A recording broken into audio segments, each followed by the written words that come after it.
High বন্ধুরা, আশা করছি সবাই খুব ভালো আছো। তো আজকে আমি একটা রেসিপি নিয়ে এসেছি, সেটা হচ্ছে যে মোমো তৈরি করব, চিকেন মোমো। তো কিছুদিন ধরেই ভাবছি যে মোমো তৈরি করব কিন্তু করা হচ্ছে না। তো আজকে ফাইনালি মোমোটা তৈরি করছি। তো ভাবলাম একটু ভিডিও করি, তোমাদের সঙ্গে রেসিপিটা শেয়ার করি। তো দেখো, এখানে আমি ময়দা নিয়েছি 2 কাপ মতন। তারপরে ওতে হচ্ছে যে নুন আর তেল ময়াম দিয়ে জল দিয়ে মেখে নিচ্ছি, যেরকম লুচি পরোটার জন্য যে ময়দা মাখে সেরকমভাবে মেখে নিচ্ছি। আর এখন তো রান্নার ভিডিও সেভাবে আর খুব একটা করা হয় না। তো আজকে যখন করছিলাম মোমোটা, ভাবলাম যে তাহলে ভিডিওটা করি আর একটা তোমার সঙ্গে শেয়ারও করা যাবে। তো দেখো, এখানে আমি ময়দাটা মেখে নিয়েছি একটু নরম করে, এটা আমি ঢাকা দিয়ে রেখে দিচ্ছি। আর এখানে আমি চিকেন নিয়েছি, কতটা চিকেন বলতে পারবো না, ওই মোটামুটি এটা নিয়েছি আন্দাজ মতন। তো দেখো, এটাকে হচ্ছে ছুরি করে ছোটো ছোটো করে কেটে নিচ্ছি। এটা মানে মিক্সিতে পেস্ট করে নিলেও হয়, তো আমি আর মিক্সিতে পেস্ট করি না, আমি ছোটো ছোটো করে ছুরি করে চপ করে নিয়েছি।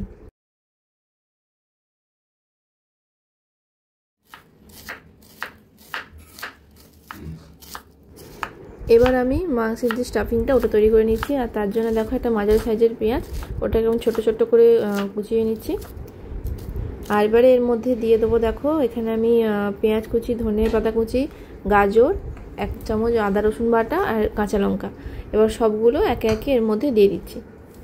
চিকেন মোমোতে গাজরটা যে দিতেই হবে এরকম কোনো ব্যাপার না, ছিল বাড়িতে গাজর, তো ভাবলাম যে একটু দিয়ে দিই, একটু ভালো লাগবে। তো দেখো, সব কিছু এক এক করে এর মধ্যে দিয়ে দিচ্ছি। আর এবারে এর মধ্যে দিয়ে দেবো হচ্ছে যে নুন স্বাদ মতন।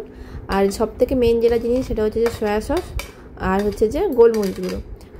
আর এই চিকেনের এই রেসিপিগুলোতে মানে চিকেন কাটলেট ধরো বা এরকম মোমো, এর যে চিকেনের যখন এই পুরটা তৈরি করা হয়, এটাতে কিন্তু এই সয়া সস আর গোলমরিচ গুঁড়ো এই দুটো হচ্ছে মাস্ট। এই দুটো হচ্ছে যে ওর পুরো মানে মিক্সচারের টেস্টটা মানে ওই দুজনে বাড়িয়ে দেয়, মানে ওটা ঠিকঠাক মতন দিলে টেস্ট এমনিই সুন্দর লাগে। আর দেখো, এটার পরে একটু দিয়ে দিলাম তেল, মানে সাদা তেল। তো এবারে সব কিছু দিয়ে ভালোভাবে মিশিয়ে নিচ্ছি।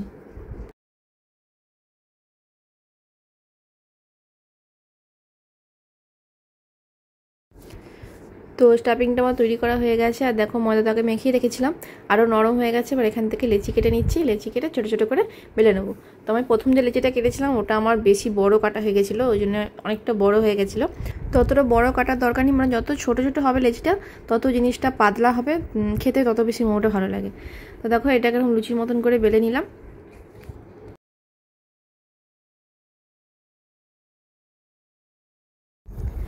তো এবারে এর মধ্যে চিকেনের যে পুরটা তৈরি করে রেখেছিলাম ওটা দিয়ে, এবার তোমরা যেরকমভাবে মানে মোড়াটা মোমোর যে মোড়াটা করো, তো সেভাবে করে আমি এরকম গোলই করি বেশিরভাগ। তবে কালকেই ভিডিও দেখছিলাম, হঠাৎ করে এলো অনেক ধরনের, ওই চায়নারা করে না বিভিন্ন রকমের স্টাইল করে করে মোমো তৈরি করছে।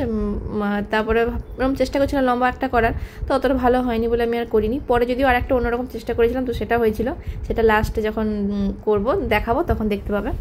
আর দেখো, এরকম একটা ঝাঁঝরি নিয়ে নিয়েছি, এর মধ্যে একটুখানি তেল ব্রাশ করে নিয়েছি। এবারে মোমোগুলোর মধ্যে বসিয়ে দিচ্ছি। আর তোমরা কারা মোমো খেতে ভালোবাসো তা কিন্তু অবশ্যই কমেন্টস করে জানিও। আর মোমোটা কিন্তু বাড়িতে তৈরি করাই যায়, মানে খুব যে খাটুনির কাজ এরকম নয়, চিকেন থাকলে চট করে বাড়িতে মোমো তৈরি করাই যায়। আর দেখো, ওখানে আমি ডেচিতে জল গরম বসিয়েছিলাম, তো এবার এটা দিয়ে ঢাকা দিয়ে লো ফ্লেমে 10 মিনিট হতে দিলাম। তো 10 মিনিট পরে দেখো আমার মোমোটা রেডি হয়ে গেছে। আর আরেকটা যে ডিজাইনে মোমো তৈরি করেছি বললাম, ওই যে ওই উপরে যে ডিজাইনটা ওইটা করেছিলাম, তো ওটা মোটামুটি দেখতে ঠিকঠাক হয়েছিল বলে ওটা করেছিলাম। তো চলো, সেগুলো তোমাদের সঙ্গে শেয়ার করলাম, কেমন লাগলো অবশ্যই কমেন্টস করে জানিও। আজকের মতন টাটা।